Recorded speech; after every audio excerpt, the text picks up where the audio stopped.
I'm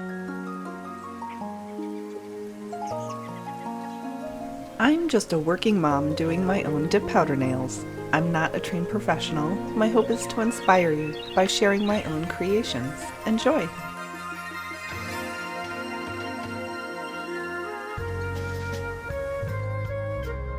Today I'm switching from my spring shine nails to pink blossoms. Thank you for joining me. My first step, as always, is to scuff off the shine of the previous top coat, and in this case the chrome powder layer as well, and I'm using my Dremel with a coarse grit sanding band.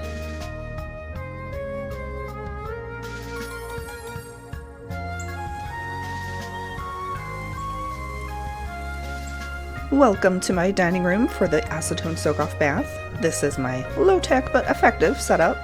A large bowl with very warm water in it, 2 quart-sized freezer bags with a piece of paper towel in each one, and 100% pure acetone. I put about a 1/4 cup in each bag, and a hand in each bag, and then the bags are placed in the water, and I rub my nails in the paper towels. Let's do it! And after 10 to 15 minutes of that, I have all the dip powder off. Fantastic!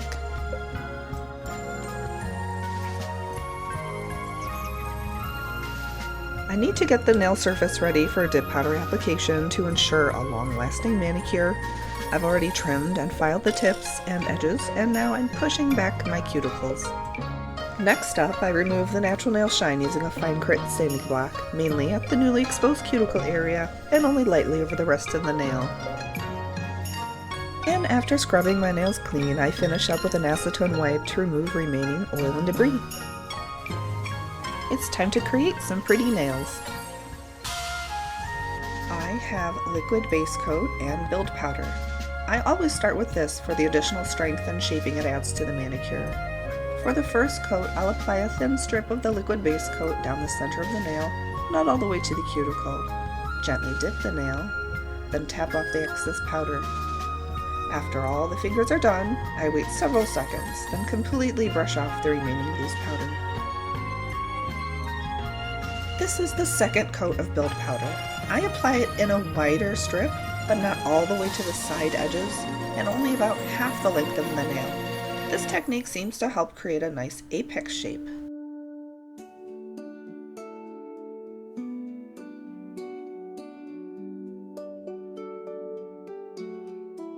I've got some pretty colors here that I'll apply to certain fingers. I apply the liquid base coat to about 2/3 the length of the nail. I'm planning 3 coats of color, and I'll do each layer a bit closer to the cuticle each time to avoid an overly thick dip powder edge.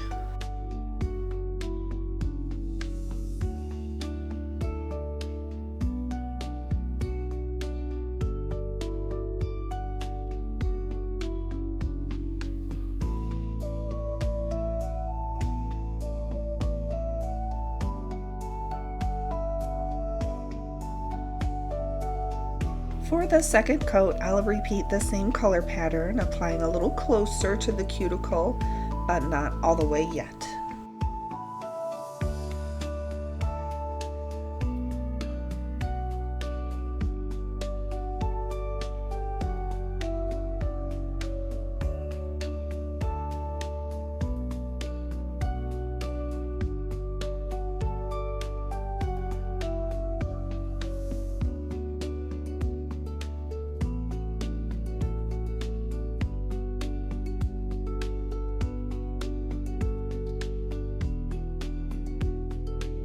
And the third coat will be applied to the entire nail this time.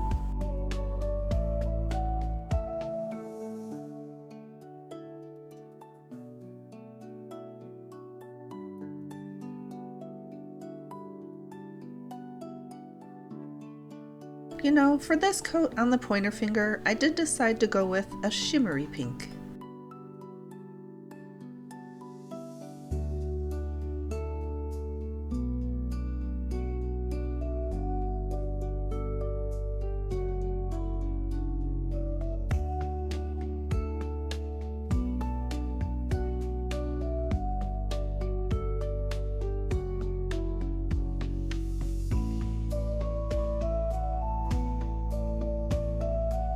Now that I have my color applied, I'm going to top that off with 2 coats of clear dip powder.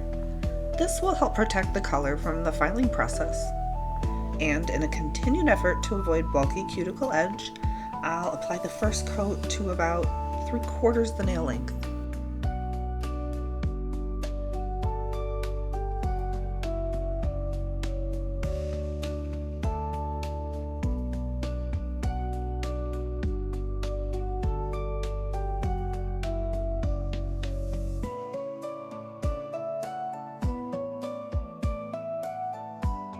For the second coat of clear dip powder, I'll apply to the entire nail. Sometimes with the thicker dip powders, I find I need to dip a nail more than once to ensure the liquid base coat is fully saturated with powder.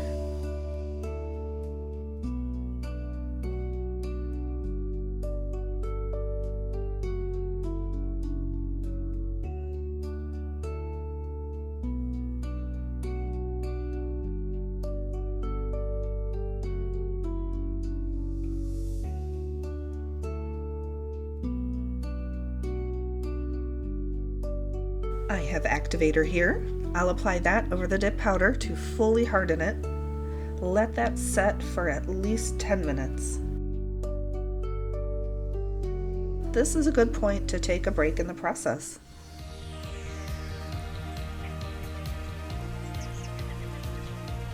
To get my nails ready for foil art application, I need to file and smooth the dip powder. The hand on top has already been filed, smoothed, and buffed to show the difference this important step makes. I'll start with a coarse grit file board to shape the nail all over, especially to straighten the sides and tip.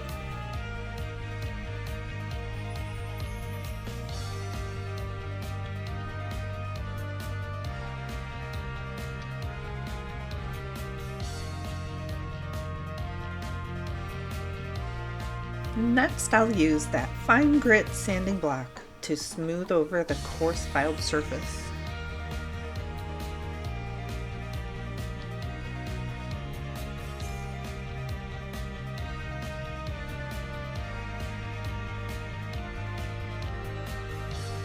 And now a shiny buff.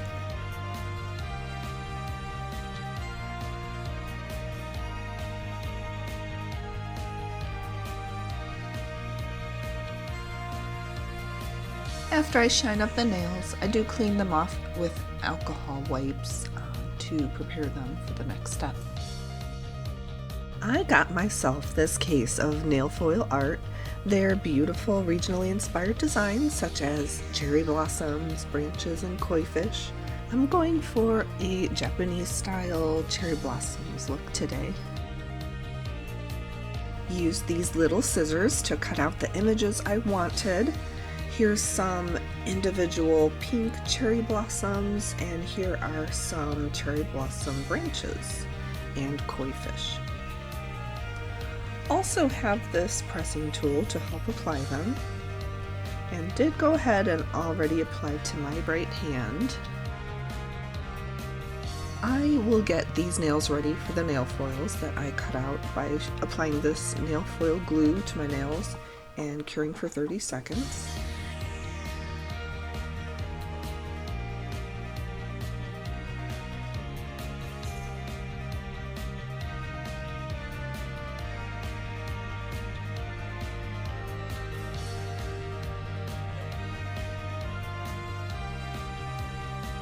And then it's important to let them completely cool before trying to stick the pictures on. I've also wiped the back of the nail foil art with rubbing alcohol to facilitate good attachment. I'm going to put these pretty little koi fish on my thumbnail.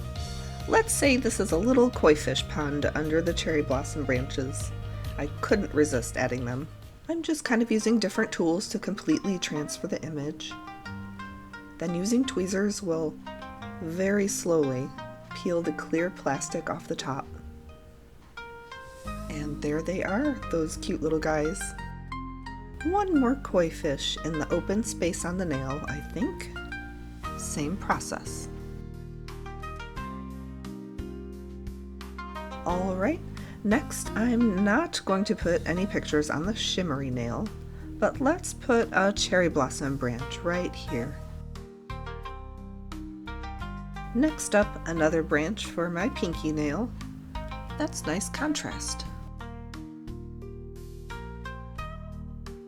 Bringing over the individual cherry blossoms, I'm going to put several on the brown nail to help soften the look.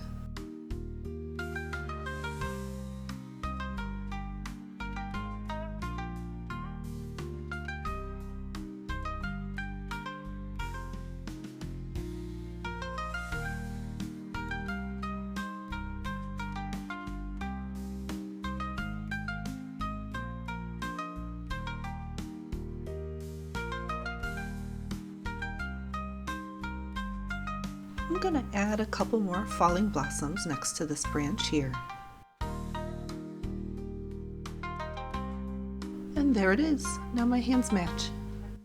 I'm going to finish curing the nail foil glue with another 30 seconds under the UV light.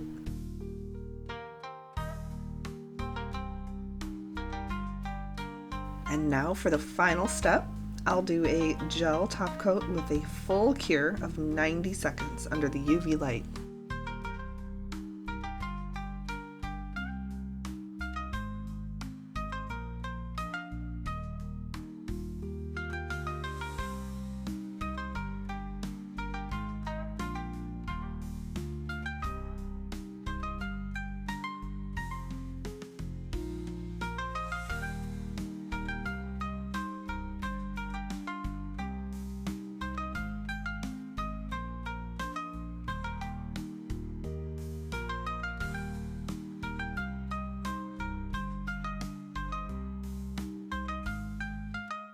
Yay! All done!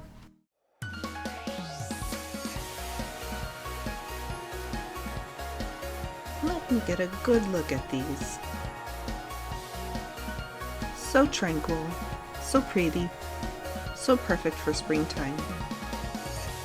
My very own little koi fish.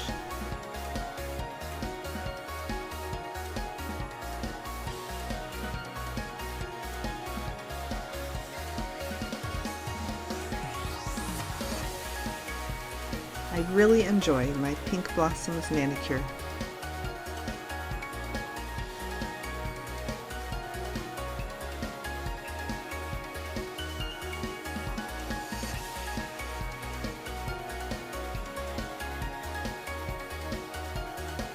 Fashion is in bloom.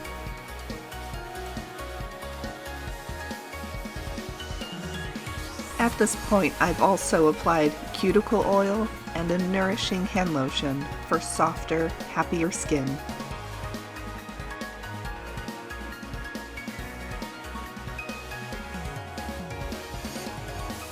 Thanks for checking out my nail design with me. Go ahead, like, subscribe, and comment with any questions or feedback.